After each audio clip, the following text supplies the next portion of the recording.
제가 지금 계속해서 다윗에 대해서 살펴보고 있죠. 다윗의 전반기 삶을 한마디로 표현하면 뭐라고 말씀드렸죠? 도망자의 삶, 도망자 인생. 기억나십니까? 오늘도 역시 도망하는 모습을 보여주고 있어요. 그래서 우리도 어쩌면 참 도망하는 인생이 아닌가. 여러 가지 우리에게 닥치는 여러 가지 환난이나 고난과 또 어려움으로부터 도망하려고 하는 인생이 아닌가, 그런 생각을 합니다. 먼저 다윗이 도망 다녔던 경로를 한번 살펴볼 텐데요. 지도를 한번 보여주실까요? 지도를 보여주시면 다윗은 거의 10년 동안 도망 다녔는데 10년 동안 지금 보시는 경로로 도망 다녔습니다. 이 지도를 설명하고자 하면 한 2시간, 3시간 넘게 설명을 해야 됩니다. 이 지도 속에는 여러 가지 이야기가 숨겨져 있거든요. 그런데 제가 공통적으로 이 지도에서 나타난 한 가지만 말씀을 드리고 여러분들과 말씀을 나누고자 합니다. 여기 보시면 유다라고 되어 있죠. 유다.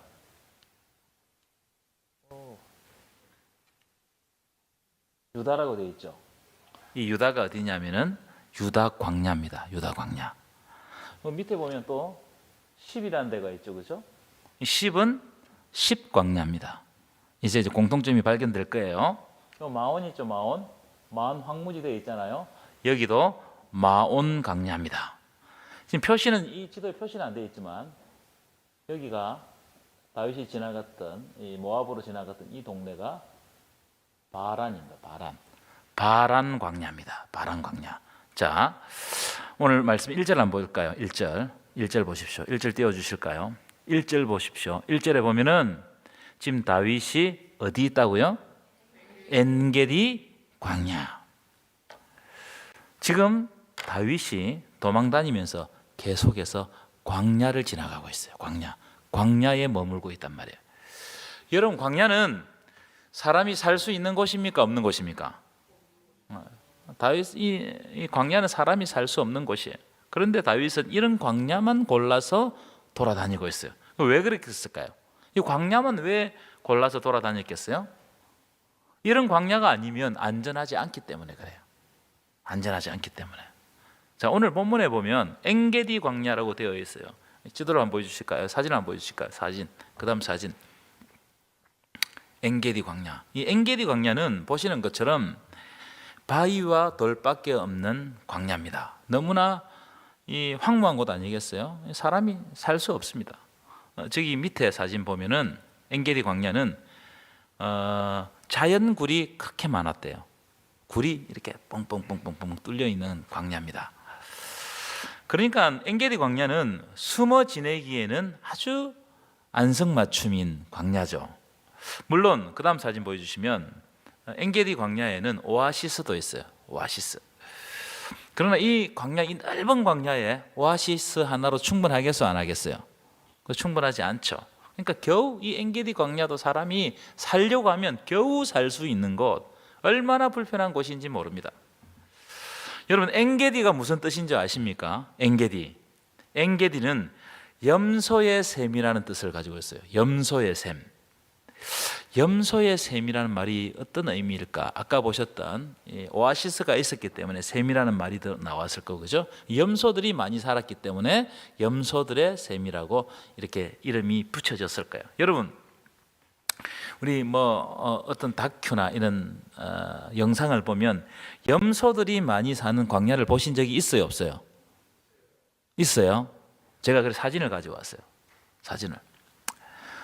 제가 주석을 통해서 엔게디가 염소의 샘이라는 것을 아는 순간 이 장면이 딱 떠오르는 거예요. 그럼 어떻습니까? 염소들이 지금 어디에 매달려 있어요? 절벽에 이렇게 바위 틈에 매달려 있는 겁니다. 그 다음 사진도 보여주실까요? 저렇게 아슬아슬하게 매달려 있는 겁니다. 여러분, 저 염소들이 왜 저 광야, 이 바위 틈 절벽에 매달려 있을까요? 왜 매달려 있을까요? 살기 위해서 매달려 있는 거예요. 저기가 아니면 안전하지 못하기 때문에 염소들에게는 저기가 가장 안전한 곳입니다. 저곳에 매달려 있기 때문에 맹수들이 덤벼들 수가 없는 거예요. 그렇죠? 제가 이 장면을 보고 느낀 게 많았어요. 여러분, 우리도 때때로 광야에 서 있을 때가 있습니까? 없습니까? 있죠. 그래서 위험천만한 일이 막 닥쳐오고요. 때로는 결핍이 너무 많아가지고 견디지 못할 만큼 힘들 때가 많습니다. 그래서 때때로 우리는 광야에 서 있는 나를 보면서 한탄해요. 와, 왜 이런 광야가 이렇게 오래 지속되냐 말이에요. 그리고 또 한심해요. 왜 나에게 이런 일이 생기냐. 마치 방금 보신 염소들처럼 절벽에 매달려 있는 것 같은 느낌을 받을 때가 있어요. 저도 그런 느낌을 받을 때가 있어요. 그래서 우리가 기도하면서 하나님께 이렇게 질문하곤 합니다. 하나님, 왜 나를 이런 광야에 서 있게 하십니까? 여러분, 이런 질문을 하나님께 해보신 적이 있어요, 없어요? 저는 많아요. 왜 하나님 나에게 이런 광야에, 이런 절벽에 나를 세워두십니까? 자, 그런데 오늘 본문에 의하면 엔게디, 염소의 샘, 그 광야가 나를 살리더라는 거예요. 광야는 나를 죽이는 곳이 아니고 나를 살리는 곳이더라는 거예요. 굉장한 역설이 딱 담겨 있죠. 여러분, 만약에 다윗이요, 안전한 곳, 평탄한 곳, 행복한 곳, 뭐 그럴듯한 도시에 있었으면 어떻게 되었겠습니까? 벌써 사울에게 잡혀 죽었을 거예요. 그런데 다윗이 너무너무 고통스럽지만 광야, 금방 보셨던 이 광야를 전전할 때 사울이 다윗을 쉽게 찾습니까? 못 찾습니까? 못 찾는 거예요. 하나님이 숨겨주시는 거예요. 무슨 말이냐? 하나님은 광야에서 다윗을 숨기셔서 이 험한 시간을 지나가게 하시더라는 거예요. 여러분, 일반적인 사람들의 눈으로 볼 때 광야는 고난의 장소고 저주의 장소입니다. 그렇죠? 광야에 산다는 것은 너무너무 큰 저주죠. 그런데 영적인 눈으로 보면 광야는 다윗을 살리는 장소고 하나님과 더욱 친밀해지는 장소가 바로 광야더라. 광야에 있었기 때문에 다윗은 다른 것을 쳐다볼 수가 없는 거예요. 하늘만 바라보고 하나님과 깊은 교제를 하는 거예요. 광야는 하나님과 더욱 친밀해지는 장소가 광야라는 거예요. 믿으십니까? 오늘도 이 찬양을 소개해 주고 싶습니다. 광야를 지나며. 이 찬양 아시죠? 제가 몇 번이나 강조하고 말씀드렸던 찬양입니다. 저는 이 찬양을 부를 때마다 참 큰 도전을 받습니다. 가사를 한번 보여주실까요? 이런 찬양이 이런 대목이 있어요. 왜 나를 깊은 어둠 속에 홀로 두시는지. 여러분, 우리가 외톨이가 되었을 때 얼마나 영적으로 공부할 때가 많습니까? 또 보십시오. 어두운 밤은 왜 그리 길었는지. 어두운 밤이 너무너무 길어. 이 길이가 빨리 끝났으면 좋겠는데 끝나지 않고 너무너무 길어요. 나를 고독하게, 나를 낮아지게. 하나님, 언제까지, 어디까지 나를 더 낮추시겠습니까? 세상 어디도 기댈 곳이 없어요. 나를 반기는 사람이 없어요. 그 광야에 우리가 서 있다는 거예요. 참, 우리 이럴 때가 있죠. 이럴 때 참 외롭고 고독하고 어디 참 기댈 데가 없습니다. 자, 그런데 광야가 그렇게 끝나느냐? 아니에요. 저는 그 다음 장면을 보면 은혜가 돼요. 이 광야가 진짜 어떤 곳이냐? 영적으로 보면 진짜 어떤 곳이냐? 이 광야는 주님만이 내 도움 되시고, 주님만이 나와 함께 하시고, 주님만이 빛이 되시고, 주님만이 내 친구가 되시고, 주님만이 함께 하시고, 주님만이 나를 붙들어 주시고. 믿으십니까? 그래서 주님 손 놓고는 단 하루도 살 수 없는 곳, 그곳이 바로 광야다. 내가 그곳에 광야에 서 있는 거예요. 주님께서 어떻게 하시느냐? 주님께서 나를 사용하시려고, 나를 더 정결하게 하시려고 나를 택해가지고 그 광야에 보내셨다는 거예요. 우리를 광야로 보내셨다는 거예요. 그 다음 보십시오. 성령이 내 영을 다시 새롭게 태어나게 하는 거. 내가 광야에 있기 때문에 성령을 의지하고 성령께 훈련받아서 그 광야에서 새롭게 되는 곳이 바로 광야라는 거예요. 그 광야에 내가 서 있다는 거예요. 믿으십니까? 여러분, 이런 의미로 오늘 본문의 광야를 보시면 광야는 살리는 곳입니까? 죽이는 곳입니까? 살리는 곳이. 다윗이 돌아다녔던 광야는 다윗을 죽이는 곳이 아니고 다윗을 살리는 곳이었다. 참 은혜스럽지 않습니까? 우리에게 광야가 있지만 이 광야가 우리를 죽이는 게 아니고 우리를 살린단 말이에요. 살린다. 왜? 하나님과 더 깊은 관계로 하나님의 뜻을 깨닫기 때문에 나를 살린다는 거예요. 그런데 여러분, 광야가 온다고 걱정하지 마십시오. 의외로 광야에는 숨을 곳이 많아요. 숨을 곳이 많습니다. 광야에는 피난처가 있다. 하나님께서 피난처를 주신다는 거예요. 하나님이 함께 하시기 때문에 의외로 숨을 곳이 많고, 의외로 내가 알지 못하는 길들이 열리는 거예요. 그래서 우리는 그저 하나님이 열어주실 때까지 하나님이 숨겨주신 그 자리에서 숨어 기다리면 되는 거예요. 오늘 본문에 그대로 나와 있어요. 숨어 기다리면 되는 겁니다. 자, 오늘 본문을 보십시오.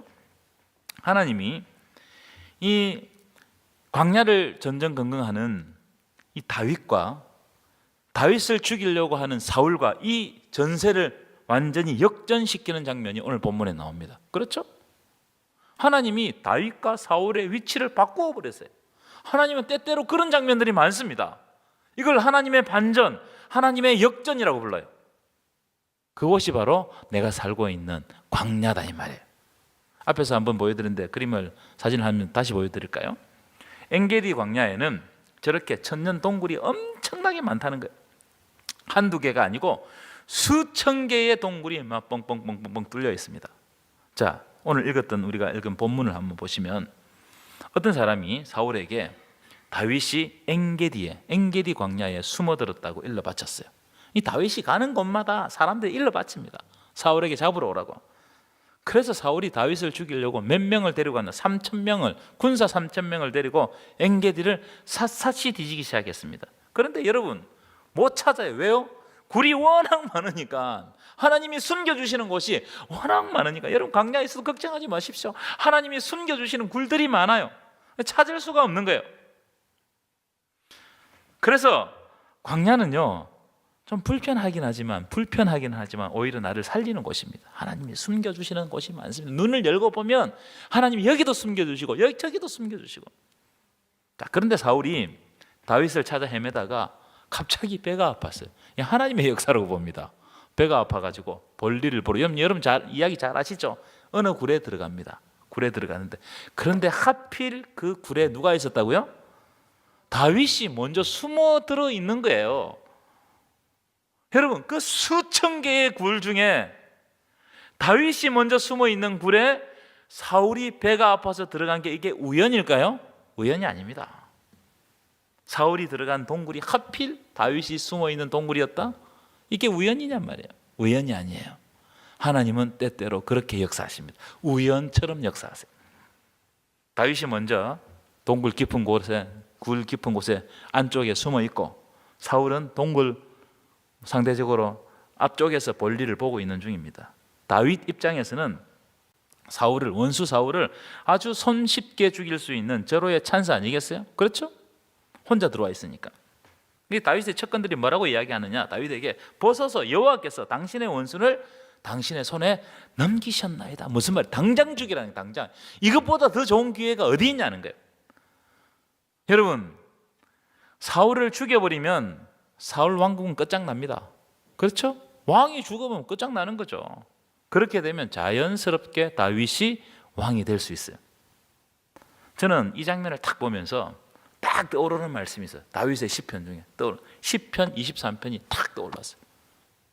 4절 한번 보실까요? 시편 23편 4절 한번 읽어보겠습니다. 시작. 내가 사망의 음침한 골짜기로 다닐지라도 해를 두려워하지 않을 것은 주께서 나와 함께 하심이라. 주의 지팡이와 막대기가 나를 안위하시나이다. 여러분, 다윗은 이 광야를 다니면서 날마다 음침한 골짜기, 사망의 음침한 골짜기로 다녔어요. 그래서 맨날 어디 숨을 곳이 없나 이걸 찾아 헤매고 다녔습니다. 사망의 음침한 골짜기를 맨날 다니는 거예요. 그런데 여러분, 이걸 영적으로 보니까 다윗이 잘 숨어서 사울에게 안 들킨 게 아니고, 내가 사망의 음침한 골짜기로 다닐지라도 주의 지팡이와 막대기가 나를 안위하시나이다. 주의 지팡이와 막대기가 나를 지켜주셨다는 거예요. 내 실력으로 살아남은 게 아니에요. 하나님의 손길이 나를 떠나지 않으므로 내가 지금까지의 사울에게 잡히지 않고 살아남았다는 거예요. 믿으십니까? 사망의 음침한 골짜기를 내가 항상 다니죠. 조금만 발을 삐끗하면 저 천길 낭떠러지로 떨어지는 그 길을 아슬아슬하게 다니고 있단 말이에요. 근데 내 실력으로 살아남느냐? 그게 아니고 주의 지팡이와 막대기가 나를 떠나지 않고 나를 안위하고 계시는, 나를 지켜주고 계시는 거예요. 5절도 봅시다. 5절도 한번 읽어보겠습니다. 시작. 주께서 내 원수의 목전에서 내게 상을 차려주시고 기름을 내 머리에 부으셨으니 내 잔이 넘치나이다. 믿으십니까? 5절은 오늘 말씀 그대로 아닙니까? 오늘 본문 그대로 말씀 아니에요? 주께서 내 원수의 목전에서, 사울의 목전에서 내게 뭘 차려주셨다고요? 잔치상을 차려주셨다는 거예요. 여러분, 잔치상을 차려주셨다는, 나를 높여주셨다는 거예요. 사울의 목전에서 나를 높여주셨다는 거예요. 내 원수의 목전에서 내가 멸망당하는 것이 아니라 더 높임을 받게 하시더라. 그리고 내 머리에 기름을 부으셔서 나를 존귀하게 만드시더라. 여러분, 사람들은 다윗을 쫓아내고 죽이고 사망의 엄침한 골짜기로 떨어뜨리려고 해도 하나님이 어떻게 하신다고? 높여주시는 거예요. 존귀하게 하시는 거예요. 기름을 부어주시는 거예요. 그래서 내 잔이 말라붙은 것이 아니고 언제나 하나님의 풍성한 은혜로 넘치는 거예요. 내 잔이 넘치는 거예요. 여러분의 잔이 넘칠 줄 믿습니다. 여러분, 이것이 역전 아니겠어요? 이게 역전이에요. 내가 광야에 있을지라도 내 잔이 넘치는 거예요. 나에게 환난이 있을지라도 하나님이 주시는 은혜로 넘치는 거예요. 여러분, 이런 은혜가 여러분에게 있기를 축원합니다. 그래서 여러분, 광야에 있다고 두려워하지 마십시오. 하나님이 하시면 내 잔이 넘치게 될 줄 믿습니다. 지금 다윗이 도망 다녀도 다윗에게는 하나님의 은혜의 잔이 넘치는 거예요. 그래서 두렵지 않습니다, 여러분. 그래서 여러분, 다시 한 번 더 강조하지만 지금 여러분이 겪고 있는 광야는 죽이는 곳이 아니고 오히려 하나님의 은혜로 살아나는 곳입니다. 그렇기 때문에 여호와는 나의 목자 되시고 내 영혼을 소생시키시고 자기 이름을 위하여서 우리를 의의 길로 인도하신다는 거예요. 자기 이름을 걸고 나를 의의 길로 인도해 가시는 거예요. 이런 은혜가 있기를 축원합니다. 믿으십니까? 진짜 여러분, 이게 은혜 아니겠어요? 우리는 자꾸 기도할 때 환난을 제거해 주십시오 이렇게 기도합니다. 물론 그렇게도 기도해야 되겠죠. 근데 그거보다 더 중요한 것은 하나님, 이 환난 속에서도 하나님이 나를 떠나지 않고 내 잔이 넘치게 하시고 내가 하나님의 이름을 위하여서 의의 길로 인도되는 놀라운 역사가 일어나게 하여 주옵소서. 여러분, 다윗과 사울 이야기 속에는 한 가지 뚜렷한 주제가 흐르고 있어요. 모든 주제가 다 그렇습니다. 그게 뭐냐면 누구에게 붙들려 있는가, 누구에게 사로잡혀 있는가입니다. 누구에게 사로잡혀 있는가? 사울은 누구에게 사로잡혀 있다고 이렇게 한번 다루었잖아요. 누구에게 사로잡혀 있다고요? 악령에게 사로잡혀 있어요. 악령에게 사로잡혀 있으니까 어떤 현상이 드러나냐면 계속 판단 미스를 합니다. 판단 미스. 왜냐하면 악령에게 붙잡혀 있으면 고집이요. 끊질 않은 고집, 불통, 집착해가지고 막 계속 따라다니고 원수 갚음을 하려고 해요. 악령에 사로잡히면. 그래서 자꾸 다윗을 죽이려고 하는 거예요. 여러분, 악한 것에 사로잡히면 절대로 손해보려고 하지 않습니다. 자기에게 손해가 온다고 생각하면 막 알러지 반응을 내고 큰 소리를 치고 혈기를 부리고 분을 내고 막 그렇게 안 뺏기려고. 그런다고 안 뺏깁니까? 어느 날 하나님이 손 놓게 하시면 다 틀어야 돼요. 남들이 하는 몇 마디 말에 나의 삶이 송두리째 흔들려 버릴 때도 있습니다. 그렇지 않습니까? 사울 한번 보세요. 이 다윗이 골리앗을 죽이고 돌아올 때 여인들이 사울이 죽인 자는 천천히요. 여러분, 천천히 적은 거예요, 많은 거예요? 굉장히 많은 거예요. 근데 다윗이 죽인 자는 얼마라고요? 만만이라. 그 어린 다윗이 골리앗을 죽였어요. 그래서 그 어린 다윗 용사를 좀 칭찬해주고 싶은 말로 여인들이 노래를 불렀단 말이에요. 그 하찮은 그 말을 아니겠습니까? 근데 그 말에 시기가 나가지고 평정심을 잃어버리고 평생 다윗을 죽이겠다고 쫓아다닌단 말이에요. 이게 정상이냐? 여러분, 악한 것이 우리 속에 역사하면 마음의 평강을 없애버립니다. 두려움과 불안과 이런 것 때문에 내 일상생활을 유지할 수가 없어요. 여기에 쏘으면 절대로 안 됩니다. 그래서 여러분, 마음의 평강을 달라고 기도하시기 바랍니다. 기도해야 돼요. 자, 그러면 반대로 성령에 붙잡힌 다윗은 어떻게 하느냐? 한번 보십시오. 다윗은 사울을 죽일 수 있는 절호의 기회임에도 불구하고 절대로 사울을 죽이지 않아요. 가만히 옷자락만 빼고 살려주는 거예요. 옷자락만 빼고. 그런데요, 그 오늘 본문 말씀을 보면 옷자락을 뺀 것도 양심에 찔려해요. 그렇죠? 옷자락을 뺀 것도. 그리고 이렇게 말합니다. 6절입니다. 우리 큰 소리로 한번 읽어볼까요? 시작. 다시 읽겠습니다. 시작. 내가 손을 들어 여호와의 기름 부음을 받은 내 주를 치는 것은 여호와께서 금하신 것이니 그는 여호와의 기름 부음을 받은 자가 됨이니라 하고. 무슨 말이에요? 다윗은 자기 감정에 휘둘리지 않았어요. 실패하는 사람들의 그 대부분의 원인이 뭐냐면 내 감정에 휘둘린다는 거예요. 다윗은 자기 감정에 휘둘리지 않았습니다. 만약 다윗이 자기 감정에 휘둘렸다면 사울을 당장 죽여버렸겠죠. 그럼 다윗이 어떻게 했느냐?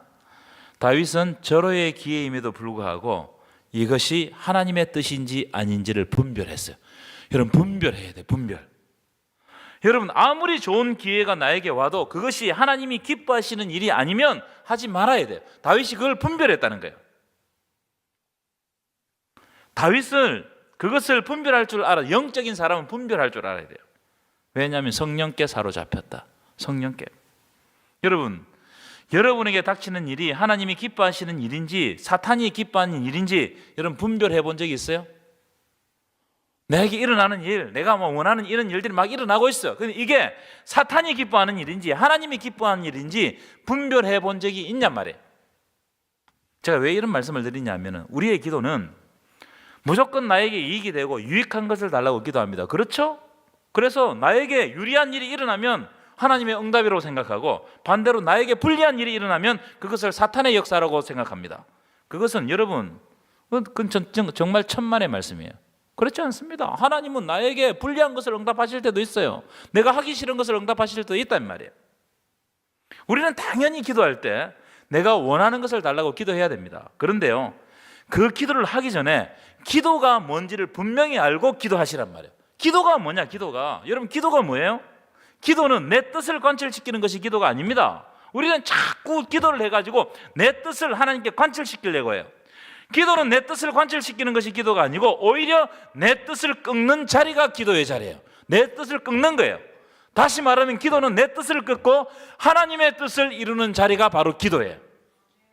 그걸 보여주시는 장면이 겟세마네 기도 아니겠습니까? 주여, 이 잔을 내게서 지나가게 하옵소서. 이 무슨 말이에요? 이 기도는 예수님의 인간적인 뜻을 관철시키는 기도예요. 주여, 이 잔을 내게서 지나가게 하옵소서. 이것은 예수님께서 하기 싫은 거예요. 그런데 그 다음에 나오는 기도를 보시라고요. 그러나 나의 원대로 하지 마시고 아버지의 원대로 하옵소서. 이 기도는 뭐예요? 이 기도는 내 뜻을 꺾고 하나님의 뜻에 순종하는 기도란 말이에요.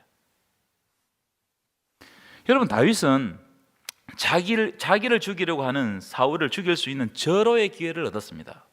만약 죽였다면 아주 쉽게 왕이 되었을 거예요. 하지만 다윗은 이렇게 하는 것이 하나님의 뜻이 아닌 것을 분별했기 때문에 내 뜻을 꺾고 하나님의 뜻에 순종했어요. 진짜 중요한 장면입니다. 자, 다윗이 하나님의 뜻에 순종했습니다. 그럼 사울이 다윗을 쫓아다니지 않을, 그 다음에 사울이 이 다윗을 쫓아다니지 않았을까요? 그렇지 않아요. 사울은 악령에 사로잡혀 있기 때문에 계속 판단 미스를 합니다. 우리에게 그런 일이 닥친단 말이에요. 고집, 불통, 집착, 원수갚음, 이걸 계속해요. 그러나 분명한 것은 사울이 하는 그 모든 일에는 하나님이 함께하지 않았다는 거예요. 그래서 맨날 실패하는 겁니다. 그러나 다윗은 지금 광야에서 결핍과 고난과 부족함 중에 있었지만 그러나 그의 삶은 실패의 삶이 아니더라는 겁니다. 남들이 볼 때 실패의 삶 같지만 하나님이 함께 계시기 때문에 그의 삶은 광야에 있어도 복된 삶이더라. 아멘이십니까? 그의 삶이 광야에 있어도 복된 삶이에요. 여러분, 결론을 맺겠습니다. 여러분, 우리 삶에 때때로 광야가 있어요. 광야가 있어요. 그러나 우리가 하나님을 의지하고 성령께 사로잡혀서 하나님의 뜻을 분별하면 하나님은 우리의 길을 열어가시고 우리의 상황을 역전시켜 주실 줄 믿습니다. 그래서 여러분, 광야에 있어도 두려워하지 마시기 바랍니다. 앞에서 본 염소들 있죠? 이 염소들처럼 절벽에 매달려 있다고 걱정하지 마십시오. 어쩌면 그곳이 나를 살리는 곳이고 나를 안전하게 거하게 하는 동굴일 수 있어요. 하나님이 여러분들과 반드시 함께 하실 줄 믿습니다.